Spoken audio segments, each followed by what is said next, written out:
अस्सलाम वालेकुम जी। शफीक अवान, खालिद की उमर, सलमान आबिद के साथ मैं हूँ इसार राना और आपको खुश आमदीद कहता हूँ। आज पहला दिन है हफ्ते का और बड़ा हेक्टिक डे होगा आपका। हमारी दुआ है कि ये दिन आपके लिए बहुत सारी कामयाबियाँ लेके आए और पाकिस्तान के लिए अच्छी खबरें लेके आए। अखबारात ने काफ़ी गर्म थे अखबारात आज, तो आज अखबारात ने कि खबरों को किस तरह देखा, किस तरह एंगल दिया, किस तरह ट्विस्ट किया और किस तरह डिस्प्ले किया, एक नज़र आपको दिखाते हैं।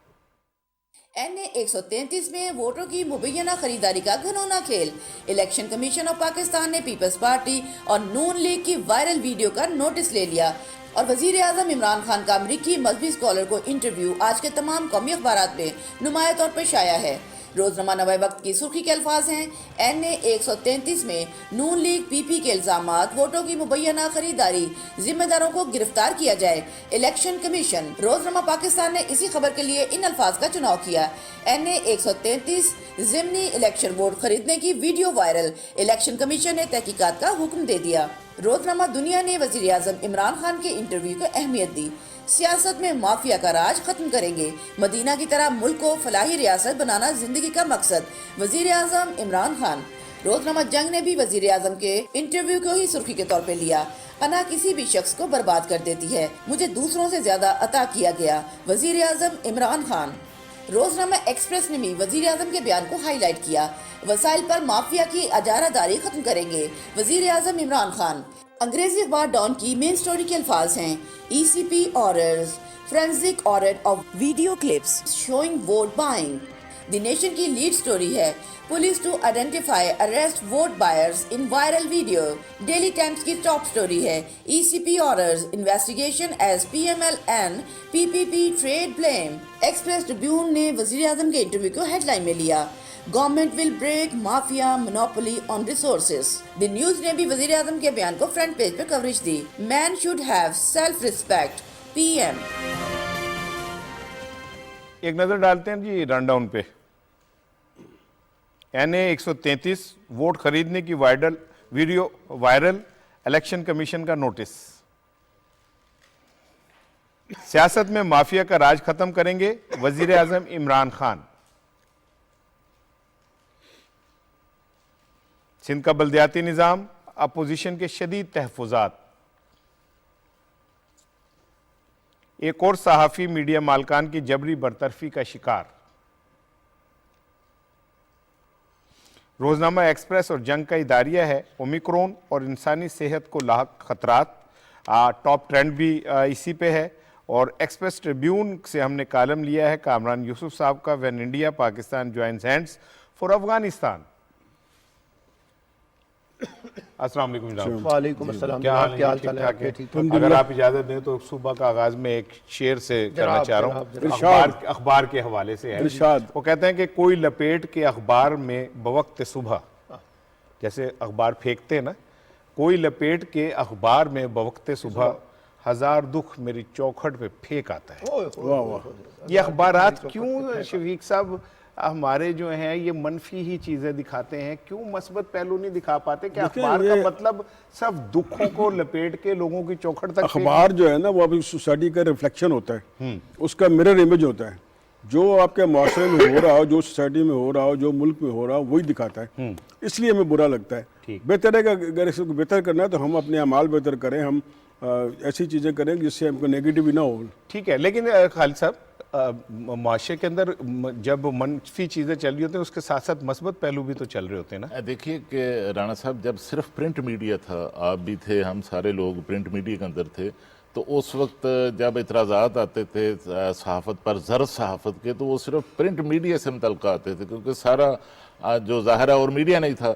उसके बाद जब इलेक्ट्रॉनिक मीडिया आया और उसके बाद फिर जब सोशल मीडिया आया, तो अब तो लगता है कि प्रिंट मीडिया तो उनके मुकाबले में बड़ा मासूम है। वहाँ अच्छा, तो ज़रद सहाफ़त नहीं हो रही, ज़रद सहाफ़त अब सोशल मीडिया पर हो रही। ठीक है, लेकिन सलमान एक बात मुझे बताओ, बकौल खालिद के मासूम लगता है, लेकिन सबसे ज़्यादा फिर अखबार ही क्यों लोगों को नोट होता है? सबसे ज़्यादा अखबार की खबर की तरदीद की ज़रूरत क्यों पेश आती है? सबसे ज़्यादा अखबार के तराशी क्यों पेश किए जाते हैं? बात यह है कि जो प्रिंट मीडिया है ना, जितना मर्जी इलेक्ट्रॉनिक मीडिया तरक्की कर ले, सोशल मीडिया तरक्की कर ले, आप लिखी हुई चीज़ की अहमियत जो है ना उसको ख़त्म नहीं कर सकते। एक बात तो ये, दूसरी बात ये कि देखिए, अनफॉर्चुनेटली अरुंधति राय ने एक जुमला कहा था, मुझे याद है, कि क्राइसिस में चलने वाला जो मीडिया होता है ना, उसको अपनी सर्वाइवल के लिए भी क्राइसिस दरकार होता है। सोसाइटी में बहुत कुछ अच्छा भी हो रहा होता है, लेकिन मजबूरी ये है कि हमने क्राइसिस को ही बनाकर एक नुमाया तरीके से उसकी सुर्खी लगानी है।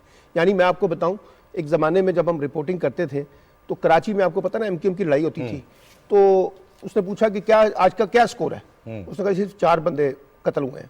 उसने कहा बहुत माठा मैच था। यानी 40 बंदों का कत्ल होना वो बड़ी खबर है ना, 4 का नहीं है। तो इसलिए हमें अखबारात में भी अब वो रुझान नजर आता है। एक जमाने में आपको पता है क्राइम की खबरें जो होती हैं वो आखिर में होती थी, अब हम फ्रंट पेज पे लगाते हैं। यानी क्राइसिस को क्रिएट करना अब हमारे मीडिया की मजबूरी बन चुकी है। अनफॉर्चुनेटली प्रिंट मीडिया भी इसका शिकार हो चुका है। राणा साहब, ये आपने बात की ना कि ये सब अखबार पे क्यों नजर डालते हैं, हमेशा इसके क्यों रेफरेंस देते हैं, ये रिकॉर्डेड है। ये रिकॉर्ड है आपके पास। अगर टीवी पे खबर आई, सोशल मीडिया पे आई, ये गई वो गई, ये जो प्रिंट है ना अखबार, ये आपका इस रिकॉर्ड में रहेगा कि भाई ये चीजें छपी थी। दूसरा, आप हमें सवाल कर रहे हैं, भाई इसमें सारे तो करता रहता आप हैं, तो क्यों आप नेगेटिव खबरों को आप बतौर अपने एडिटर उसको प्रमोट करते हैं? आप भी बताएं ना, साढ़े बंदूक रखी होती है। मैं ना इस बात का एतराफ़ करता हूँ आप लोगों के सामने कि इसमें किसी हद तक अखबार के एडिटर्स, उसके पॉलिसी साज जिम्मेदार हैं, और मैं अपने आप को एक मुलजिम और मुजरिम के तौर पे पेश करता हूँ कि हम वो बेचते हैं जो लोग ख़रीदना चाहते हैं। होना ये चाहिए था कि अखबारात जहन साजी करते लोगों की और उन्हें मस्बत चीज़ों की तरफ लेके आते, आहिस्ता आहिस्ता ये ट्रेंड बढ़ जाता। लेकिन हमने लोगों की नफ्सियात को सामने रख के और वो चीज़ बेचनी शुरू की जो वो ख़रीदना चाहते हैं। तो इसीलिए कंज्यूमर प्रोडक्ट जो है, अब देखें खबरें को ख़रीदेगा वो जो थोड़ा सनसनीखेज़ी चाहेगा, नवाए वक्त को वो ख़रीदेगा जो ज़रा थोड़ा तहम्मुल के साथ, जंग को वो ख़रीदेगा जो ट्विस्टिंग देखना चाहेगा। तो ये फिर एक कंज्यूमर प्रोडक्ट भी बनती चली गई। बात ज़रा मैंने कहा आगे निकल गई, और वो जो आप कह रहे हैं क्राइसिस ना हो, तो फिर वो अब तो आपको निकाल के हम तीनों तो घर जाए ना और जूतियाँ तरतीब से रखी हो, सफाई हुई हो, खाना टेबल पे हो, तो हमें डर होता है अल्लाह खैर करे बेगम की तबीयत ख़राब ना हो गई हो, सारी चीज़ें तरतीब से। तो वो हमारी तरबियत कुछ इस तरह की हो जाती है कि अखबारात में अगर सब चीज़ें ठीक हो तो हमें लगता है आज अखबार नहीं निकाला हमने। राणा साहब, सारा गुस्सा जो है ना हम अखबार पर ही नकार रहे हैं, लेकिन देखिए कि इस वक्त जो लीडर है मीडिया के अंदर, वो लीडिंग रोल तो सोशल मीडिया के पास चला गया है, और मजबूरी की हालत में टीवी चैनल्स को जिस तरह सोशल मीडिया की खबरें कुछ लेनी पड़ती हैं, अखबार को भी मजबूरन जो है वो ऐसी खबरें सोशल मीडिया से उठाना पड़ती है। राणा साहब, आप बार बार हमारी भाभी का जिक्र करते हैं, आप घर में उन्हें क्या बुलाते हैं? नहीं, वो बात ये कि मैं घर में किस नाम से बुलाते हैं? यार बात सुने, शोहर बुला सकता है, वो तो गूंगा होता है तो मैं कैसे बुला सकता हूँ? अच्छा सर, एक ना प्रोग्राम का आगाज़ करने से पहले मैं एक रिपोर्ट आपको दिखाना चाह रहा हूँ, लेकिन उससे पहले एक शॉर्ट आपको सुनाना चाहता हूँ मरियम साहिबा का। उसके बाद मैं चाहता हूँ कि प्रोग्राम की तरफ चले। मरियम साहिबा का एक शॉर्ट वीडियो और ऑडियो वायरल हुई है, वो ज़रा सुनिएगा, फिर उसके बाद प्रोग्राम की टून बनती है। जियो से खुद बात की तो उस तरह से नहीं हो रहा था। फिर मैंने मीर शकील साहब से पर्सनली बात की, मैंने कहा ये ज्यादती है, आप दोनों तरफ के फैक्ट्स दिखा रहे हैं। उसने किया, फिर मैंने मियां आमिर से भी कहा, मियां आमिर ने कहा आप देखिए मैं करता क्या हूँ इसके साथ। तो अल्लाह का शुक्र है हमने उसको झूठा साबित कर दिया आज।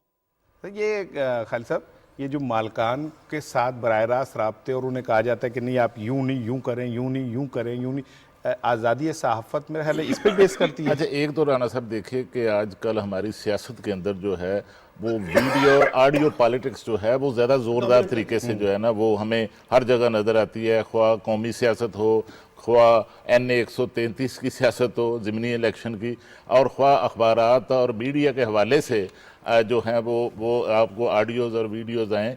तो ये एक दिया था कि जब नवाज शरीफ साहब वज़ीर आज़म पाकिस्तान थे तो उस वक्त जो मीडिया सेल था वज़ीर आज़म हाउस के अंदर, उसको मरीम नवाज साहिबा जो हैं वहाँ बैठकर चला रही थी, और तमाम जो मीडिया मालकान हैं मुझे और आपको वो डिक्टेट नहीं कर रही थी, वो मीडिया मालकान को बराह रास्त वहाँ बैठकर वज़ीर आज़म हाउस में उनको डिक्टेट किया जाता था, और उसके मुताबिक फिर जो मीडिया मालकान उनकी ज़्यादा बात मानते थे उनको उसी के तनासब से उनका बजट जो था एडवर्टीजमेंट का, इश्तिहारात वो बढ़ा दिया जाता था। और इनके दौर में 15 से 18 अरब रुपए का जो इश्तिहारात का बजट था वो जो है वो दिया गया मीडिया का, और जो मनपसंद मीडिया मालकान थे उनको सबसे ज़्यादा एक मीडिया हाउस जो था जो सबसे ज़्यादा उनके साथ वाबस्ता था, उनको तो 3 अरब रुपए का जो है वो बजट दिया गया। अब एक और मुस्बत चीज़ जो हुई है, इस हमारे जो वज़ीर इत्तलात हैं चौधरी फवाद हुसैन, उन्होंने सबसे पहले आकर ये किया कि जो महकमा जो वजारत इत्तलात का जो फंड था, जो सीक्रेट फंड था, एक तो उसको खत्म किया और दूसरा जितने इश्तिहारात रोजाना जारी होते हैं उनको वेबसाइट पर जारी किया। बिल्कुल। अच्छा शेख, क्या आप जंग जियो ग्रुप में रहे हो, कितने साल रहे आप वहाँ पे? सदियाँ गुजर गई। तो क्या मालकान जो है वो डिक्टेशन ले लेते हैं सियासतदानों की, और उनका अगर फ़ोन चला जाए तो फिर वो अपनी पॉलिसी बदल लेते हैं? देखिए, सलमान साहब ने जिक्र किया जर्द सहाफ़त का, ये जर्द सियासत है। अगर सहाफ़त में जर्द है तो वो सियासत भी जर्द है। अब ये देखें ना, मरीम साहब किसको कह रही, मेरी मीर शकील रहमान से बात हो गई, मेरी मियाँ अमर से बात हो गई, तो ये इन्होंने तो बात की, लेकिन उन्होंने बात सुनी क्यों? ये तो सियासतदान है, इन्होंने अपना जिसको मुखातब कर रही थी कि ये करें वो करें, और फिर इनका दावा था कि भाई उन्होंने मेरी बात सुनी और उन्होंने ये किया। अब ये देखेंगे ये मालकान जो हैं ये बिल्कुल इसमें शामिल हैं साथ। हमसे खालिद साहब ने ठीक कहा कि हमसे हमारी तरफ नहीं आते कि हम अप्रोच नहीं होते।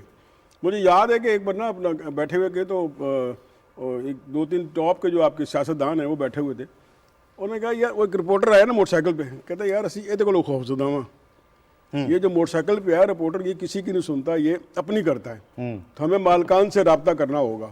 ये मैं 90s की बात कर रहा हूँ। उसके बाद देखें, शुरू में न्यूज एडिटर होते थे, रिपोर्टर, उनसे बात होती थी, लेकिन फिर ये हुआ कि उन्होंने कहा डायरेक्ट आप ना जो अपना जो जिम्मेदार है दारुल मुहाम कहते हैं ना उसमें, उससे बाद फिर उन्होंने उसे डायरेक्ट कर लिया। आज मरियम जो कहती है आज़ादी सहाफ़त, इतना पेट में दर्द उठता है, फलां ने ये कर दिया, फलां ने ये कर दिया, तो जवाब देना ये क्या है? अच्छा सलमान, क्या हम जब हमें कोई टेलीफोन आता है, अमूमन हम ज़ाहिर सारे सहाफ़ी हैं, तो उस फ़ोन के बाद क्या हम अपनी पॉलिसी में तब्दीली लाते हैं कि इन्होंने जो कहा है उसके मुताबिक थोड़ा सा हम इसको लेके चलें? क्या होता है? पहली बात तो ये है सर, जब से पाकिस्तान में एडिटर इंस्टीट्यूशन ख़त्म हुआ है ना, हाँ बिल्कुल, तो एडिटर का कंट्रोल जो है ना वो ख़त्म हो गया है।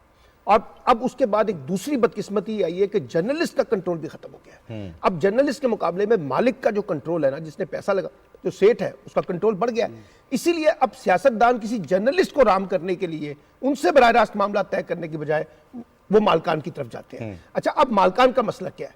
आपने पूछा कि मालकान क्यों दबाव में आ जाते हैं, वो क्यों फोन सुनते हैं? वो इसलिए सुनते हैं सर, जब मालकान का और सियासतदान का मफाद एक हो जाए, उसमें से उनको फाइनेंशियल इंटरेस्ट नजर आ रहे हो, तो फिर वो एक दूसरे को फैसिलिटेट करते हैं। अब आप देखिए ना कि इसी वजह से अब हमारे जो मालकान है वो हुकूमत की खुशनुदी के लिए सबसे ज्यादा आगे आगे होते हैं ना, ताकि हमें इश्तिहारात के खेल में फायदा मिले।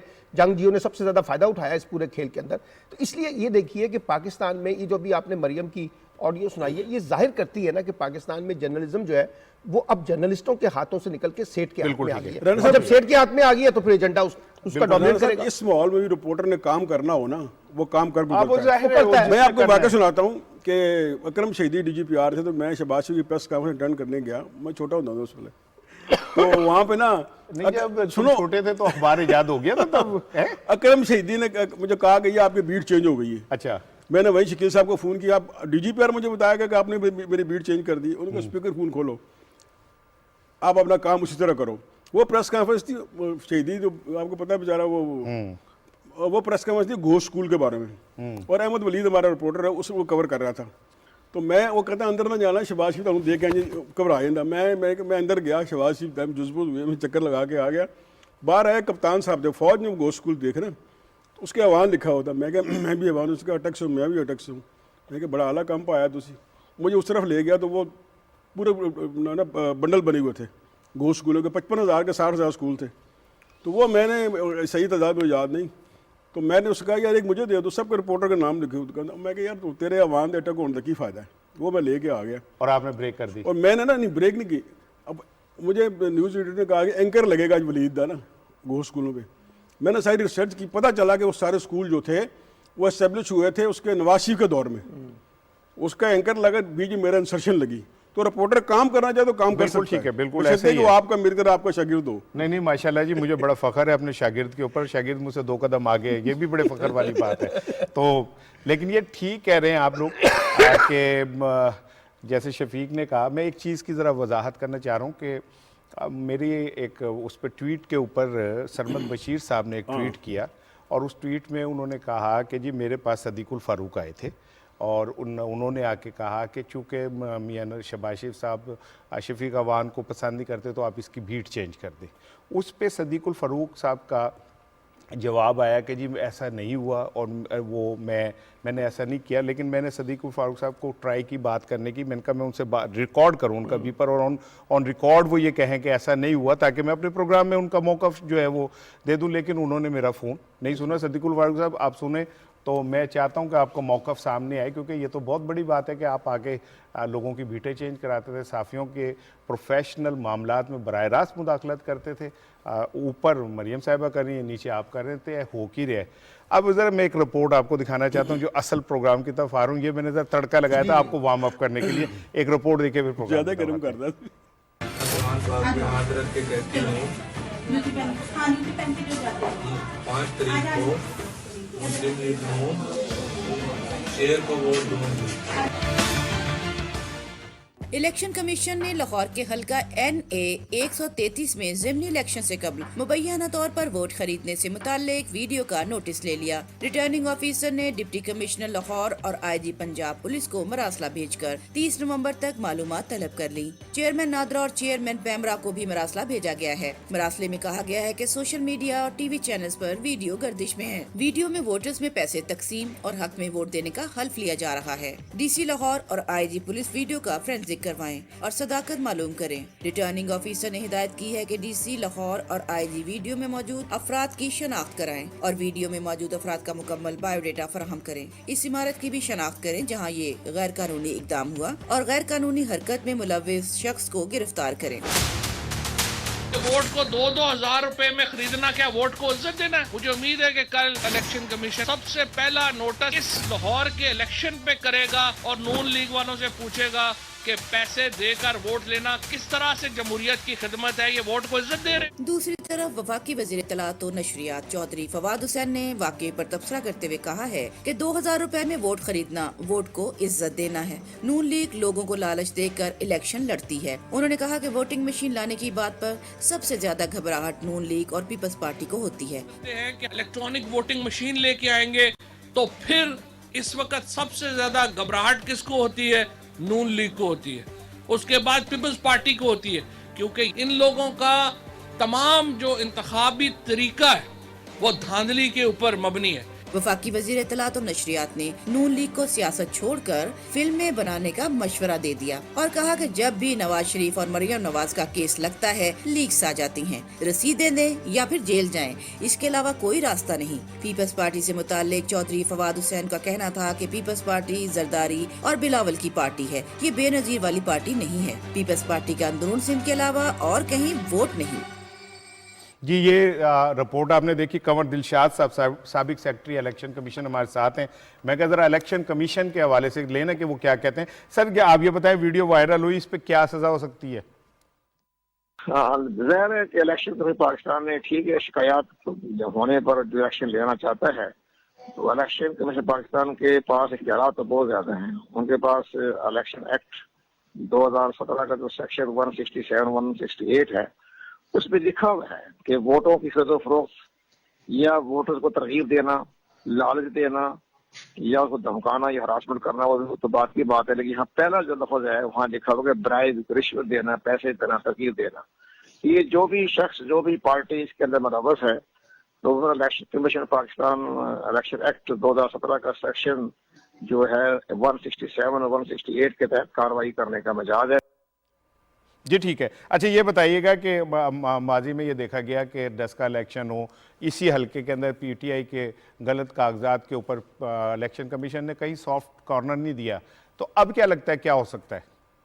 इलेक्शन कमीशन पाकिस्तान में सब पार्टियां बराबर हैं, ख्वाह हुकूमत में हो ख्वाह हुकूमत से बाहर हो, लेकिन सबसे बड़े अहम बात जो है वो सबूत पर मुहसर है। कि अगर वो सबूत मिल जाता है वीडियो का या कोई बैनर लगाए गए हैं या जिस तरीके से कोई लेन देन हुआ है या जिसको पैसे दिए हैं, वो अगर इलेक्शन कमीशन पाकिस्तान में खड़े होकर ये कह दे कि मुझे फलां शख्स ने जो है वोट खरीदने के लिए इतने पैसे दिए हैं, तो जो आकर शिकायत खुंदा होगा उस पर तो कोई एक्शन नहीं होगा। वो तो ज़ाहिर है उसने अपना ज़मीर के मुताबिक अपना बयान रिकॉर्ड करवा दिया, लेकिन जिसके बारे में कहेगा। ठीक, शुक्रिया सर, शुक्रिया।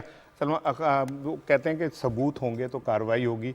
तो मुस्लिम लीग नून तो जो सबूत है वो वीडियोस की शक्ल में अदालतों में देना चाह रही है। देखिए, इलेक्शन कमीशन में पहले भी इस तरह के इल्ज़ाम लगते रहेंगे, वो बाइस्ड है, ये पुलिस में भी आती रही है और दूसरे बेंचों से भी आते रहे। अब देखिए, एक डस्का का हमारे पास मेरिट है, जिस तरह डस्का इलेक्शन का पोस्टमार्टम किया है इलेक्शन कमीशन ने, तो उनके पास एक है, उसी मेरिट को यहाँ अपना लागू करें और जैसे एक्शन वहाँ लिए यहाँ इलेक्शन ने एक्शन लें। अगर वो कहता है कि मैं इंडिपेंडेंट हूँ, मैं किसी पार्टी का तर्जुमान नहीं हूँ और मैं मेरिट पे फैसला करता हूँ, तो उस मेरिट पे आए और उसी तरह की रिपोर्ट इसमें भी दें। सलमान साहब, आप क्या समझते हैं कि इलेक्शन कमीशन का भी एक इम्तहान है इस मामले में? देखिए, बिल्कुल इम्तिहान है, लेकिन एक चीज जिसको हमें समझनी होगी कि इससे पूरा हमारा इलेक्टोरल पॉलिटिक्स है ना, वो एक्सपोज हो रही है। और ये पहले से हो रही है कि हमारे यहाँ इंतखाबात के अंदर शफाफियत के नाम पे जो कुछ होता है वो हमें नजर आ रहा है। अब सवाल ये है कि इसी वजह से तो कहा गया था कि हमें अपना इलेक्टोरल सिस्टम जदीदियत की तरफ लेके जाना है, उसको डिजिटलाइज करना है, इलेक्ट्रॉनिक वोटिंग मशीन की तरफ लेके आना है। लेकिन जो रवायती सियासत के अलमबरदार है ना, वो इस वजह से इलेक्ट्रॉनिक वोटिंग मशीन के खिलाफ है। इसी वजह से ना सर, ये कैसे करेंगे काम, जो काम इस वक्त आपको नजर आ रहा है। और ये देखिए, ये इसमें कोई सारे आप देखें पाकिस्तान में जहां जहां इलेक्शन होता है, आपको इसी तरह के वाकयात जो है हमें देखने को मिलते हैं। अली साहब, क्या पीपल्स पार्टी की मकबूलियत वाकई इतनी होगी कि नून लीग को ये करना पड़ा? देखिए राणा साहब, मैं तो समझता हूँ कि जो कुछ NA 133 के अंदर, ये ज़िमनी इलेक्शन के अंदर हो रहा है, इससे वज़ीर-ए-आज़म पाकिस्तान इमरान खान का जो इंतखाबात में धांधली के हवाले से जो बयानियाँ हैं, मैं समझता हूँ कि उसको सबसे ज़्यादा तक़वियत जो है वो मिली है, वो मजबूत हुआ है। और दूसरा, PTI जब इलेक्शन से बाहर हो चुकी है इस NA 133 के ज़िमनी इलेक्शन में, तो इससे दोनों जो अपोजिशन की जमातें हैं, जो EVM के और आई वोटिंग के खिलाफ जो जोर लगा रही थी पार्लियामेंट के अंदर और पार्लियामेंट के बाहर, उनको एक दूसरे को एक्सपोज करने का मौका मिल गया। बिल्कुल ठीक है। असलम गिल साहब हमारे साथ हैं, वो उम्मीदवार हैं उस हल्के से, तो मैंने कहा जरा उनसे बात की जाए। असलम गिल साहब, जो ये वीडियो वायरल हुई है, नून लीग वाले तो कह रहे हैं हमें क्या जरूरत है पैसे देने की जनाब? ये सार राणा साहब, बात ये है कि उनको तो ये कोई तवक्का ही नहीं था कि पीपल्स पार्टी इस तरह निकलेगी और पीपल्स पार्टी इसको इतना खूबसूरत तरीके से मुनज़्ज़म कर लेगी, इस अपनी मूवमेंट को बना लेगी। और ये है कि उसमें पीपल्स पार्टी के कारकुन, जालियां और जो बाबे हैं 80-80, 90 साल की, जो जिनकी उम्र हो चुकी है, जो भुट्टो साहब के साथ रहे, सारी दुनिया बाहर निकल आई। इस तरीके से एक मूव बनी है इस हल्के के अंदर। मैं कहता हूँ बुखला गए हैं वो, तो उनको समझ नहीं आ रही कि वो करें क्या, ये हो क्या गया। लोग कहते हैं कि बस पार्टी कहाँ से आ गई। जी ठीक है। अच्छा ये बताइएगा कि आप पे भी तो इल्जाम लग रहा है कि आप वोट खरीद रहे हैं, आपकी भी तो वीडियो आ गई है। बात ये है कि मैं खरीद रहा हूँ? मैं ऑडियो में या वीडियो में हूँ किसी जगह पे, या मेरे जो कोई भी पार्टी का लीडर हो, बल्कि मेरे तो कोई जोन का सदर हो, मेरा तो UC का सदर हो, तो ये एक किस्म की बना के अब उनको ये पता है, ये मैं समझता हूँ इंशाल्लाह, मुझे खुशी है कि ये जो ना ज़हनी तौर पे शिकस्त खुदा हो रहे हैं। बिल्कुल ठीक, बिल्कुल ठीक, बहुत शुक्रिया सर। साहब, मैं आपसे एक सवाल करता हूँ, ये जो सारा कॉन्टेक्स्ट है, ये जो हमारे यहाँ इस तरह से वोटों की जो खरीदो फरोख्त है, ये तो माजी में भी मैंने इस तरह के आपको बताए हैं। सवाल ये है कि फिर ये जो हमारे यहाँ क्यों हम भाग रहे हैं उस सिस्टम से जो शफाफियत को इंश्योर कर सकता है, क्यों हम उसमें रुकावट बनने की कोशिश कर रहे हैं जो पूरे सिस्टम को शफाफ तरीके से आगे लेके चल सकता है, क्यों? देखें, वो मैं एक आपको बात बताऊं कि जैसे यहाँ पे ये NA 133 में हो रहा है ना कि PTI नून लीग वाले ये कह रहे हैं कि जी हमें ज़रूरत ही क्या है ये करने की, तो सिंपल सा जवाब ये है कि ये वो ज़रूरत के तहत ये आदतन कर रहे हैं, ये उनकी आदत है, उनको एक उनका इनबिल्ट मैन्युफैक्चरिंग फॉल्ट ये है कि वो इस तरह हो। और आज जल्द या बदैर खालिद साहब, आप सलमान भाई याद रखिएगा कि हमें जो जदीदियत है उसकी तरफ जाना पड़ेगा। मैंने कहा नून लीग का भी मौक़िफ़ ले लें इस हवाले से, ज़रा उनका वो क्या कहते हैं। हमारे साथ MNA हैं कैसर अहमद शेख साहब। कैसर साहब अस्सलाम वालेकुम। अब पीपल्स पार्टी कहती है जी आप बुखला गए। लाहौर के इस इलेक्शन में ये एक मुज़क्का खैर बात है, आपको रिजल्ट से अंदाजा हो जाएगा। अच्छा चलें, इलेक्शन कमीशन इस हवाले से कोई फैसला लेती है, फिर आप क्या करेंगे? देखिए ना, ये तो अदारों का काम है, अगर वो कोई लेता है तो हमारे पास जो कानूनी चाराजोई है वो हम कर सकते हैं, और तो और क्या पोजीशन मैं तो समझता हूँ कि इदारों को तस्लीम करना चाहिए, जो भी वो फैसला करें। इदारे जो बहुत अहम होते हैं। ठीक है, आपके बात बहुत अच्छी है कि इदारों के फैसलों को तस्लीम करना चाहिए, फिर नून लीग अदलिया के फैसले तस्लीम क्यों नहीं करती? नहीं, अदलिया के फैसलों को भी बिल्कुल तस्लीम किया हुआ है, तो रिजल्ट आया ना। नहीं अगर तस्लीम करे हैं तो ये तो इम्प्लीमेंट हो चुके हैं फैसले। अच्छा सर, ठीक है, आपकी बात से तो आप ऐसा लग रहा है कि आप मुफाहमत पसंद हैं। तो ये जो नून लीग में दो चल रहे हैं, मुफाहमत और मुजामत, और मरियम साहिबा जो हैं वो तो डंडा सोटा लेके अदारों पे चढ़ पड़ी हैं, और शहबाज शरीफ साहब थोड़ा सा सुलझू का किरदार अदा कर रहे हैं। आप कहाँ खड़े हैं? जी, मैं हमेशा मुफाहमत के बयानिए के साथ ही होता हूँ, और मैं समझता हूँ कि मसाइल का हल मिलजुल के ही निकल सकता है। देखिए, जो भी पार्टी को भी हम सबको एक ही बयानिया रखना पड़ेगा, दो बयानिए नहीं रह सकते। और मैं तो शुरू से ही कहता हूँ, चार्टर ऑफ इकोनॉमी के फेवर में हूँ। मैं तो कहता हूँ कि सबको मिलके बैठना पड़ेगा। बहुत शुक्रिया सर। कैसर शेख साहब हमसे बात कर रहे थे। आलोन जी, उन्होंने तो कहा कि मैं तो मुफाहमत के बयानी के साथ खड़ा हूँ। तो इसका मतलब ये कि ये जो मरियम साहिबा का स्टांस है, ये आहिस्ता आहिस्ता नून लीग में भी फेल हो रहा है। बिल्कुल, ये देखें, हम शुरू में प्रोग्राम में बात करते रहे कि वाज़ेह दो ग्रुप हैं, और ये जो है ना, ये आपको क्रेडिट जाता है कि आपने पीटीवी के प्रोग्राम में मनवा लिए है। अभी तक किसी प्राइवेट मीडिया में कोई मुस्लिम लीग नून का जो एमएनए एमपीए या सबका अहदेदार है ना, जो खड़पैंच हैं, किसी खड़पैंच ने नहीं माना कि दो ग्रुप हैं।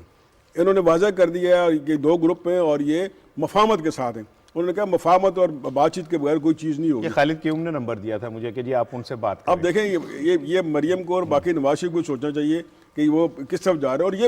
और ये मेजॉरिटी की आवाज़ है, जो उनके है ना पार्लियामेंटेरियन, उनकी मेजॉरिटी की आवाज़ ये है कि इस पर से लड़ाई झगड़ा छोड़ो और अब शहबाज शरीफ के पीछे चलो।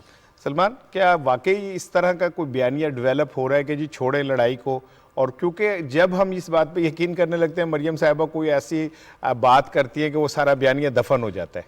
देखिए, जो प्रैग्मेटिक सियासत है ना, वो बहुत ज्यादा टकराव नहीं पैदा करती, वो मफाहमत के साथ चलती है। अच्छा, अब मुस्लिम लीग के लोग जिन्होंने इलेक्शन लड़ना है सर, ये कैसे शेख साहब जैसे जो लोग हैं, वो तो आपसे यही कहेंगे ना कि हमें मफाहमत की सियासत की तरफ आगे जाना है, क्योंकि मफाहमत होगी तो हम आगे चलेंगे ना, इख्तिदार का हिस्सा बन सकेंगे। तो इसलिए मुस्लिम लीग नून में इस वक्त कंट्रोल जो है ना पार्टी के अंदर, वो बुनियादी तौर पर अरकान असम्बली के कॉन्टेक्स्ट में शहबाज शरीफ साहब का है। मरियम नवाज एक पॉपुलर पॉलिटिक्स कर सकती हैं, लेकिन इलेक्टोरल पॉलिटिक्स के डायनामिक्स जो है ना, वो पॉपुलर पॉलिटिक्स से बिल्कुल डिफरेंट होते हैं। इसलिए मुझे लगता है कि शहबाज शरीफ का जो कंट्रोल है वो ज्यादा डोमिनेट करता है, और अरकान असम्बली जो मुस्लिम लीग की नून की जो क्यादत, उनको भी रियलाइजेशन हो गई है कि मफाहमत से आगे चलना। और उसकी एक वजह सुन लेना।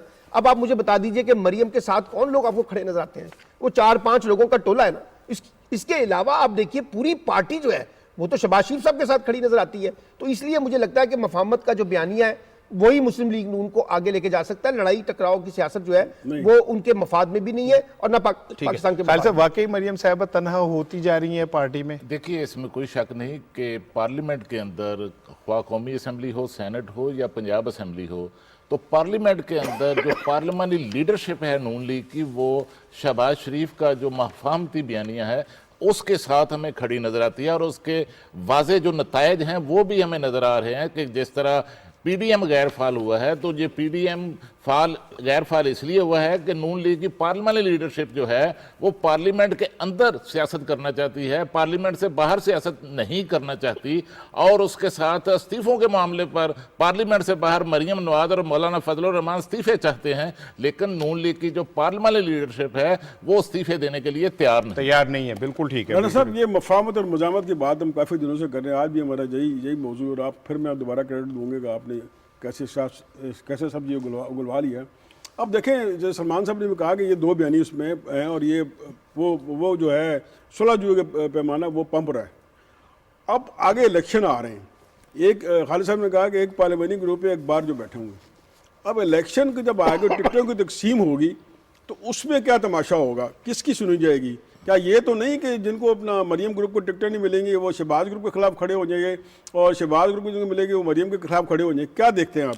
अच्छा शफीक साहब, इस टाइम ना शहबाज शरीफ साहब और हमजा साहब इस्लामाबाद हैं, और वो उनकी मुलाकातें जारी हैं मुख्तलिफ मुख्तदर लोगों से, और पहली प्रायोरिटी शहबाज शरीफ साहब की है कि उनका नाम ECL से निकल जाए और वो बाहर चले जाएँ। और वो लालच ये दे रहे हैं कि जी मुझे जाने दें ताकि मैं नवाज शरीफ को जाके इस बात पे राज़ी करूं कि वो मोर्चे बंद करें और इलेक्शन की तैयारी करें। इतलात ये भी हैं कि हमजा शहबाज साहब की एक बड़ी अहम शख्सियत से भी मुलाकात हुई, और उसमें भी उन्होंने ये कहा कि भाईजान हम तो आपके साथ हैं, आप अब्बू जी को बाहर जाने दें ताकि ये जाके वहाँ नवाज शरीफ साहब से करके आए। लेकिन अगर शहबाज शरीफ नहीं जाते तो ये तय है कि शहबाज शरीफ इस इलेक्शन के अंदर अपनी एक लाइन लेंगे और वो लोग जो मुफाहमती बयानिए के साथ हैं और वो इलेक्टेबल भी हैं, वो एक ग्रुप की शक्ल के अंदर आगे बढ़ेंगे और एक ग्रुप की शक्ल के अंदर इलेक्शन लड़ेंगे। राणा साहब, आप अपना एक है ना मुस्लिम लीग का मुझे फ़ोन आया कि 3 दिन पहले कि जी साड़ियाँ मुलाकात हुई ने तो यह भी टीवी डिस्कस करो, यानी अपोजिशन वाले आपका प्रोग्राम देखते हैं। अच्छा, तो मैंने कहा मैं आपका नाम ले दूं? नहीं, नाम ना लेना, जराए। मैं कहा मेरे जराए तो मेरे होंगे ना। हाँ। आप जो डिक्टेट करेंगे वो तो मैं नहीं दूंगा ना।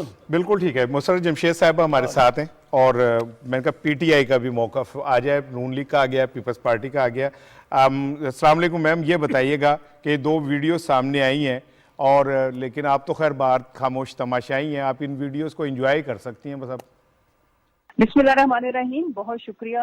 सबसे पहले तो देखें, बड़े दुख और बड़े अफसोस के साथ कहना पड़ता है कि पीडीएम का वजूद जो बना था उसकी इन्होंने जो बेस रखी थी दोनों जमातों ने, बड़ी दोनों जमातें जो अपने आप को कहती हैं, और वोट को इज्जत दो, बड़ा जबरदस्त तराना बनाया। बिलावल ने और मरियम ने बड़ी जबरदस्त शो स्टॉपर किस्म की परफॉर्मेंसेस भी दी, लेकिन जो वोट को इज्जत देने की बात आई तो आपने देखा कि किस तरह इन्होंने इंसानों की मंडियां लगाई और वोट को इज्जत दी जा रही है कुरान पाक के ऊपर हाथ रख के। और लोगों की गुर्बत के साथ, जज्बात के साथ ये पहले खेलते थे, लेकिन ये घिनौना धंधा, ये घिनौना खेल जिसमें ये लोगों के ईमान के साथ खेल रहे हैं। ठीक है, अब ये बताइएगा, वो तो वो तो ये कह रहे हैं कि जी हमारा तो इसमें कोई कसूर ही नहीं, ये तो हमारे मुखालफिन ने बनाई है। देखें, एक पार्टी तो बड़ी एक्सपर्ट है ना, जो आजकल बड़ी माशाल्लाह वीडियो निकालने में अपनी मिसाल आप हैं। और अब मेरी तो अपील है इलेक्शन कमीशन से कि उन्होंने डस्का के ऊपर बड़ी जबरदस्त फाइंडिंग्स दी थी। अब इसके ऊपर ये इम्तहान है हमारी अदलिया का भी, और मेरी आईजी साहब से भी अपील है, कमिश्नर से भी। ऑल्दो हम लोग गवर्नमेंट में, लेकिन हम चूंकि इसमें एक पार्टी भी थे, मैं और मेरे मियां इलेक्शन लड़ना चाह रहे थे, इसमें दूध का दूध और पानी का पानी किया जाए। और मैं गवर्नमेंट पंजाब से भी अपील करती हूँ कि ये एक दफा ऐसे धंधा करने वाले लोगों को जब नाअहल किया जाएगा तो ये वंस फॉर ऑल डेमोक्रेसी की जीत होगी। बिल्कुल ठीक है, बहुत शुक्रिया।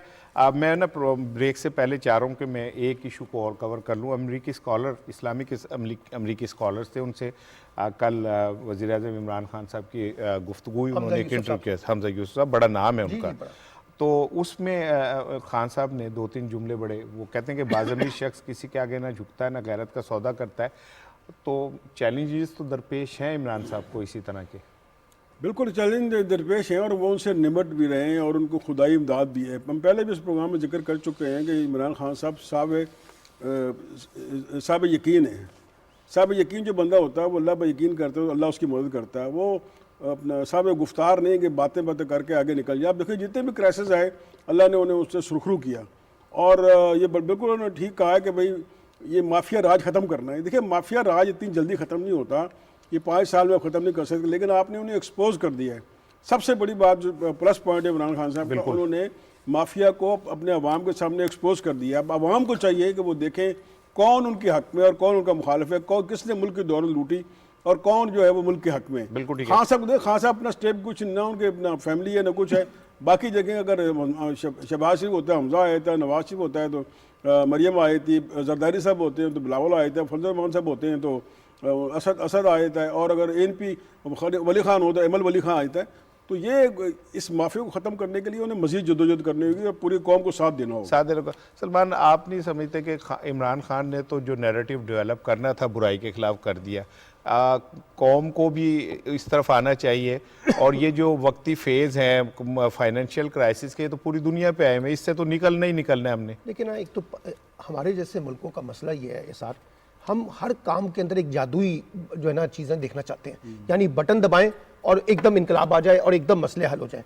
सवाल ये है कि जो एक माफिया की हुक्मरानी है ना, और ख़ास तौर पे जहाँ रियासत हुकूमत अपने आप को कमज़ोर समझे और ताकतवर जो माफिया है वो अपने आप को ज़्यादा स्ट्रॉन्ग करे और हुकूमत को, रियासत को डिक्टेट करे, वहाँ चीज़ों को डील करने के लिए एक लॉन्ग टर्म पॉलिसी चाहिए होती है, एक लॉन्ग टर्म प्रोसेस चाहिए होता है। शफीक ने कहा कि चीज़ें एक्सपोज हुई हैं, अब इन एक्सपोज करके पूरे सिस्टम को कैसे ट्रांसपेरेंट करना है, ये कोई इतना आसान काम नहीं है। आपका जुडिशियल सिस्टम है, आपका ब्यूरोक्रेटिक सिस्टम है, आपका फाइनेंशियल सिस्टम है, आपका पॉलिटिकल सिस्टम है। अभी हमने कल देख लिया ना ये जो कुछ N 133 के अंदर देखा है, तो पूरी पॉलिटिकल रिफॉर्म्स कैसे आएंगी, और ये आती हैं जब आप पॉलिटिकली कमिटेड हो, आप चीजों को, चैलेंज को कबूल कर रहे हो और फिर आपके पास एक वाज़ेह मैंडेट हो। लेकिन जो बात आपने की है कि जब तक लोग इस पूरे प्रोसेस का हिस्सा नहीं बनेंगे, आम लोग, आम तबकात, मीडिया, पॉलिटिकल पार्टियां, तब जाके आप इस तरह के नेक्सस का मुकाबला कर सकते हैं। अगर कोई समझ रहा है कोई बंदा प्राइम मिनिस्टर हाउस में बैठ के ये सारा काम बटन दबा के कर देगा, ऐसा नहीं होगा।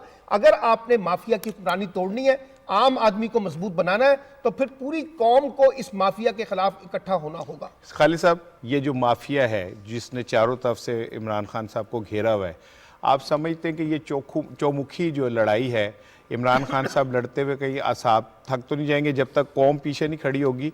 ये सारे माफियाज को हराना इतना आसान नहीं है। देखिए, ये इंतहाई ताकतवर माफियाज हैं और इस माफिया ने जन्म कैसे लिया कि आपको पता है, आप जानते हैं कि पाकिस्तान की सियासत में, ख़ास तौर पर पंजाब की सियासत में पिछले 30 साल से 35 साल से एक सियासी जमात की हुकूमत रही है, वो हुक्मरान रही है।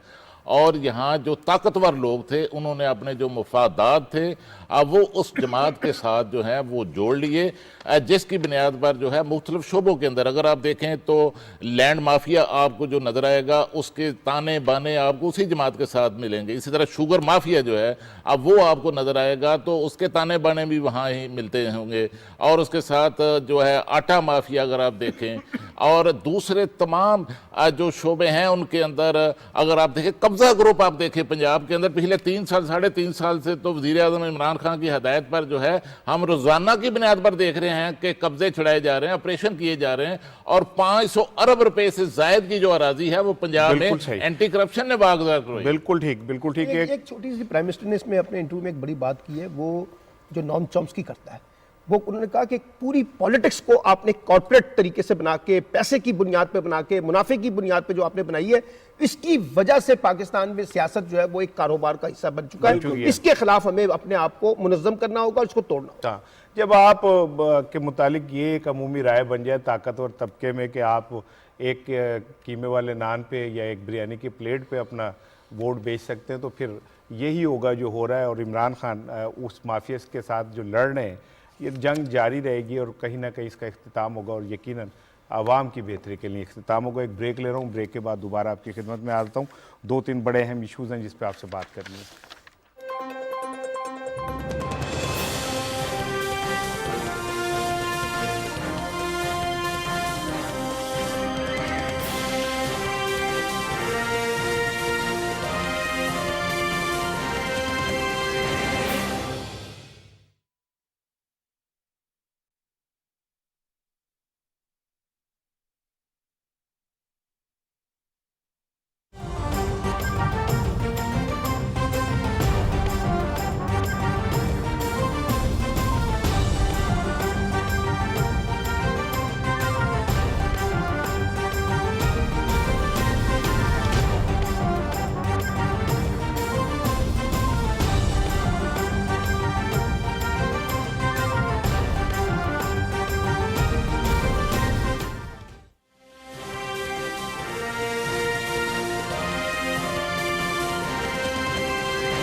जी वेलकम बैक नाजरीन। और अब मैं बात करूंगा कि सिंध का नया बल्दियाती निज़ाम जाली और धोखा तहरीक चलाएंगे। ये असद उमर साहब का कहना है, इस पर शदीद एतराज़ उठ रहे हैं। क्या एतराज़ उठ रहे हैं सलमान साहब? देखिए, सबसे बड़ी बात यह कि बिलावल भुट्टो साहब 18वीं तरमीम का सबसे ज्यादा शोर मचाते हैं और कहते हैं जी वफाक जो है ना वो सूबों के इख्तियारात को सलब कर रहा है। अब यहाँ जो नया बल्दियाती निज़ाम पास हुआ है शफीक अवान साहब, इसके अंदर जो पहले से भी थोड़े बहुत इख्तियारात थे ना बल्दियाती निज़ाम के पास, वो भी सूबाई हुकूमत ने अपने कंट्रोल में ले लिए। अब एक लूड़ा लंगड़ा मफलूज किस्म का सिंध के अंदर बल्दियाती निज़ाम लाया गया है जो 18वीं तरमीम के भी खिलाफ है, जमहूरियत के भी खिलाफ है और कॉन्स्टिट्यूशन आर्टिकल 140A और 32 की भी नफी करता है। वजह क्या है? आप कराची की जो पॉलिटिक्स है, हैदराबाद की जो पॉलिटिक्स है, मीरपुर की जो पॉलिटिक्स है, जो अर्बन पॉलिटिक्स है, वहां अपने मुखालफिन को एक लोकल गवर्नमेंट सिस्टम के अंदर लाना ही नहीं चाहते। अब आप देखिए, सारा ब्यूरोक्रेटिक सिस्टम है और वो सूबाई हुकूमत के कंट्रोल में है और जो लोकल गवर्नमेंट है उनके पास किसी किस्म के माली इख्तियारात नहीं है, इंतजामी इख्तियारात नहीं है, सियासी इख्तियारात नहीं है और जो थोड़े बहुत इख्तियारात यहाँ पे मौजूद थे वो भी आपने सलब करके एक ऐसा निज़ाम लेके आए जो कि मैं समझता हूँ कि जमहूरियत के बिल्कुल बरक्स है। और पीपल्स पार्टी ने फिर साबित किया है कि वो किसी किस्म की डिसेंट्रलाइजेशन पे बिलीव नहीं करती है। 18वीं तरमीम का सियासी नारा सिर्फ वफाक के खिलाफ लगेगा। सूबे जो है वो अख्तियारात नीचे जिलों को देने के लिए इस निजाम में तैयार नजर क्या चेक करेगी, क्यों दो अमली है? पीपल्स पार्टी तो जमहूरियत की बिला शिरकत गैर चैंपियन बनती है। देखिए राणा साहब, असल मसला यह है कि हमारा आइन का जो आर्टिकल है 140A, उसके तहत सूबाई हुकूमतें पाबंद हैं आइन के तहत सूबों को इंतज़ामी खुद मुख्तारी देने का, माली खुद मुख्तारी देने का और सियासी खुद मुख्तारी देने का। लेकिन हुआ ये कि वफाक ने NFC अवार्ड के तहत सूबों को तो वसाइल दे दिए, सूबों को पहले से ज़्यादा वसाइल जो हैं वफाक की तरफ से दिए जा रहे हैं, लेकिन सूबे आगे जो अजला को वसाइल मुंतकल करने थे, जो बलदियाती इदारों को वसाइल मुंतकल करने थे, वो सूबे मुंतकल करने के लिए तैयार नहीं है। और असल जो मसला है कि वो यही है कि सूबाई हुकूमतें अपने वसाइल जो हैं वो कराची को नहीं देना चाहती और हैदराबाद को नहीं देना चाहती, जबकि इसके मद्दे मुकाबल अगर आप पंजाब का जो नया लोकल बॉडीज एक्ट आ रहा है, हमने वो देखा है, सारा पढ़ा है मैंने, सलमान ने भी पढ़ा है, उसमें अगर आप देखें तो लाहौर का जो मेयर होगा शफीक साहब, LDA भी उसके मतहत होगा, वासा भी उसके मतहत होगा, PHA भी उसके मतहत होगा, वेस्ट मैनेजमेंट कंपनी, तमाम अदारे, हेल्थ जो अथॉरिटी है, एजुकेशन अथॉरिटी है, तमाम तर जो अख्तियारात हैं वो लाहौर का जो मेट्रोपॉलिटन का मेयर होगा उसको मुंतकल हो जाएंगे नए। देखिए ये क्यों पीपल्स पार्टी ये क्यों करना चाह रही है, तमाम इदारों को अपने नीचे क्यों करना चाह रही है, KD और दूसरे इदारे जो हैं, इसलिए कि जरदारी साहब सबसे बड़े बिल्डर हैं सिंध के। अच्छा। और उनकी बेशुमार आगे कंपनियां हैं, गनी मजीद दूसरे जो हैं, इसलिए कर रहे हैं कि तमाम चीज़ें इनके पास आए, तमाम जो इदारों के वसाइल हैं, गवर्नमेंट की ठेकेदारी ये वो सब उनके पास आए। अब देखें ना ये देखें ना, अगर ये नहीं करते सब निकल जाएगा। फिर सबसे बड़ा खौफ क्या है, उन्हें पता है कि जो हालात हैं उनके सिंध के शहरी इलाकों में इनकी जो है लोकल गवर्नमेंट हुकूमत नहीं आएगी, इनकी बलदियाती हुकूमत नहीं आएगी। उससे बचने के लिए उन्होंने ये किया है कि तमाम इदारे अपने अंडर ले लिए, अपने फोल्ड ले लिए। मेरा ख्याल है सुप्रीम कोर्ट इस पर नोटिस लेगा। ठीक है। रोजनामा एक्सप्रेस ट्रिब्यून में कामरान यूसुफ साहब का कालम है, when India Pakistan join hands for Afghanistan, क्या ऐसा मुमकिन हो सकता है? देखिए, ख्वाहिश का इजहार तो किया है और उसके लिए एक रास्ता पता ये निकला है कि जो इस वक्त अफगानिस्तान के अंदर इंसानी अलमिया जन्म ले रहा है ना, उसके लिए ख़ास तौर पे उन्होंने एक रास्ता निकाला है कि पाकिस्तान के ज़रिए ट्रेड जो है उसको इंश्योर किया जाए। तो मैं समझता हूँ कि ये तो हम बार बार कहते रहे हैं कि अगर हिंदुस्तान और पाकिस्तान के ताल्लुकात बेहतर होंगे तो इस खित्ते की सियासत के लिए बड़े अच्छे इम्कानात हैं और उसका अफगानिस्तान के अंदर भी इम्पैक्ट है। और अफगान तालिबान तो खुद चाहते हैं कि भारत के साथ ताल्लुकात बेहतर हों। तो अब ये हो सकेगा या नहीं हो सकेगा, इसकी गेंद जो है बुनियादी तौर पर हिंदुस्तान की कोर्ट में है। पाकिस्तान तो चाहता है कि हिंदुस्तान के साथ ताल्लुकात बेहतर हो, अफगानिस्तान स्टेबल हो, रीजन पूरा का पूरा स्टेबल हो। वो कहते हैं कि यूसुफ साहब कह रहे हैं, कामरान यूसुफ साहब, के दोनों को मिल के कोई स्ट्रेटेजी बनानी चाहिए। तो ये तो मुझे ऐसे लगता है कि खासा खुश फहम किस्म का कालम है कि जी पाकिस्तान और भारत जो है वो मिल के अफगानिस्तान के लिए बनाया। अगर इतना ही इनके अंदर इत्तेफाक हो तो कश्मीर का मसला ही क्यों खड़ा हो? इनका जो राणा साहब ये जो लिखा है, उन्होंने आर्टिकल लिखा है, इसकी जो बेस है वो पिछले दिनों खबर शाया हुई है जिसमें पाकिस्तान ने राहदारी दी है अफगानिस्तान में इंडिया को जो खुराक और दूसरी अद्वियात और अशिया भिजवाने के लिए। तो ये जो राहदारी दी है इसके हवाले से, इसके रेफरेंस में ये उन्होंने लिखा है। और पाकिस्तान ने तो सिर्फ इंडिया के लिए नहीं दी बल्कि तमाम दुनिया के तमाम ममालिक को ये ऑफर किया है कि पाकिस्तान के जरिए जो है, जबकि पाबंदियां हैं इस वक्त UNO की जिसके तहत बैंकिंग ट्रांजैक्शंस नहीं हो सकती, तो पाकिस्तान ने अपनी तरफ से पेशकश की है कि हम इसके लिए हाजिर हैं। हमारे जरिए पाकिस्तान की सरजमीन के जरिए कोई मुल्क भी कोई अशिया अफगानिस्तान भिजवाना चाहे तो हम तैयार हैं। बिल्कुल ठीक है। हमारे एक कुलीग थे फ़हीम मुगल साहब, प्रोड्यूसर थे, और उसके बाद ये हुआ कि इत्तला मिली कि नौकरी से निकाल दिया गया। फिर पता चला कि वो रक्शे चलाने लग गए। अभी कल अफसोसनाक तकलीफ़ दे खबर आई कि उन्होंने ख़ुदकशी कर ली। वो 50-60 हज़ार का उन पर कर्ज़ा था, 4 बच्चे थे, किराए का घर था। तो ये जो अरबों खरबों के क्या कहते हैं इश्तहारात भी आते हैं, सारा कुछ होता है। फ़हीम, क्या ये कारकुन जो हैं शफीक साहब इसी तरह मरने के लिए पैदा हुए हैं? देखिए आप, ये ना फ़हीम साहब जो थे ये एक्सप्रेस न्यूज़ के मुलाजिम थे। अब होता यह है कि देखें राना साहब, चिराग सबके जलेंगे, हवा किसी की नहीं है। अगर हम ये समझते हैं ना कि अगर मैं एक्सेस में काम करता हूँ, आप जंग में काम करते हैं, अपने मालकान का नाम नहीं लेंगे तो हम अपने साथी के साथ मुनाफकत कर रहे हैं। सुल्तान लखानी और बिलाल लखानी बराबर जिम्मेदार है इसका कि उसने ये हरकत की और बंदा हमारा उसने खुदकशी में मजबूर हुआ। होता क्या है, हम टिश्यू बना लेते हैं जी, हमने अब शकील उर रहमान को रगड़ा लगना है, फलाने को, लेकिन जब इशू आता है ना हम अपने मालकान की तरफ देखते हैं, आप अपनी नौकरी की तरफ देखते हैं, और हम ये बात नहीं करते कि भाई इसका जिम्मेदार कौन है।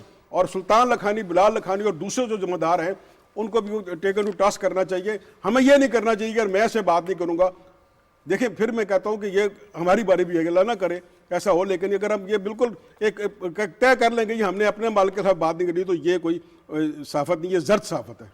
बिल्कुल ठीक है।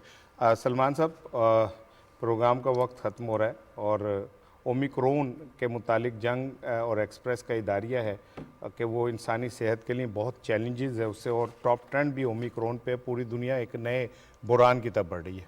देखिए बिल्कुल एक नया ख़तरा तो पूरी दुनिया के अंदर आ गया है ना ओमिक्रॉन के कॉन्टेक्स्ट में, और इस वजह से पूरी दुनिया दोबारा रिकॉन्शियस हो गई है, और हमारा जो NCOC है उसने भी इसके ऊपर गौर करना शुरू कर दिया है कि कैसे हमने इन चीज़ों को लेके आगे बढ़ना है, कैसे लोगों को एजुकेट करना है। और अगर इसी तरह से जैसे कोरोना का एक बड़ा बुरहान हमने देखा है पूरी दुनिया में, इसी तरह का एक नया बुरहान जन्म लेता है, तो आप देखिए पूरी दुनिया और पूरी दुनिया की जो मईशत है वो उससे बड़ी सख्त मुतासिर होगी, उसमें हलाकतों का खदशा हो सकता है। तो मैं ये समझता हूँ कि इस वक्त एक सीरियस इंडिकेशन है पाकिस्तान समेत दुनिया के मुल्कों को कि वो इसको कैसे निपटती है, क्या जॉइंट स्ट्रेटजी अपनाती है, WHO उसके अंदर क्या रोल प्ले करता है, पाकिस्तान उसको अपने इंटरनल कॉन्टेक्स्ट में किस तरह से लेके चलता है। मैं समझता हूँ एक बड़ा चैलेंज है और इस समय एक बेहतर हिकमत अमली के साथ अपने आप को आगे बढ़ाना होगा। खालिद साहब, ये राणा साहब इस तरह कि हमारा जो अदारा है NCOC उसने जो है फौरी तौर पर इस हवाले से इकदाम उठाने का फैसला किया, और ये जो 7 ममालिक हैं जहाँ से ज़्यादा ये मसला पैदा हो रहा है, उन ममालिक में जो परवाज़ें हैं उन पर पाबंदी आयद कर दी गई है। और इसके साथ जो है अभी बैनुल-अक़वामी सतह पर भी देखिए कि WHO ने भी हंगामी इजलास इस मामले पर जो है बुला लिया है, ताकि इसके तदारक के लिए, इसके सदबाब के लिए इकदाम जो है वो तजवीज़ किए जा सके। राणा साहब मैं आपसे सवाल करता हूँ, फ़हीम मुगल का बड़ा पहले ऐसे वाक़यात हो चुके हैं, तो आप हमारे जो यूनियन है वो खामोश हैं, हमारे मालकान खामोश हैं, तो हम खुद भी खामोश हैं, क्या वजह है इसकी? हम क्यों नहीं आवाज़ उठाते, किससे डरते हैं? मैंने शफीक साहब ये प्रोग्राम ख़त्म करना था ना, तो ये तय कर चुका था कि आप मुझसे ना भी पूछें तो मैं इस पर ज़रूर बात करूँगा, और मैं ऑलरेडी इसके लिए ज़हनी तौर पे तैयार था कि मैं प्रोग्राम का इख्तिताम जो है आज का, मैं वो फ़हीम के नाम करूँगा और इस शर्मिंदगी के नाम करूँगा जिसमें हम अपने साथ के मरने वालों के सब मैयतें उठाते हैं, सब कांधे देते हैं उन मैयतों को, उनको दफना के हाथ झाड़ते हुए घर आ जाते हैं और वेट करते हैं कि कब और नई मैयत आएगी, कब और मैयत उठेगी जिसको हम कांधा देंगे, कब कोई और एक जो परिंदा है वो भूख, अफलास और गुर्बत की चक्की में पिसते हुए मर जाएगा और हम उसके लिए नोहा पढ़ते हुए रह जाएंगे। न मुद्दई न शहादत, हिसाब पाक हुआ, ये खून खाक नशीना था, रिज़्क़ खाक हुआ।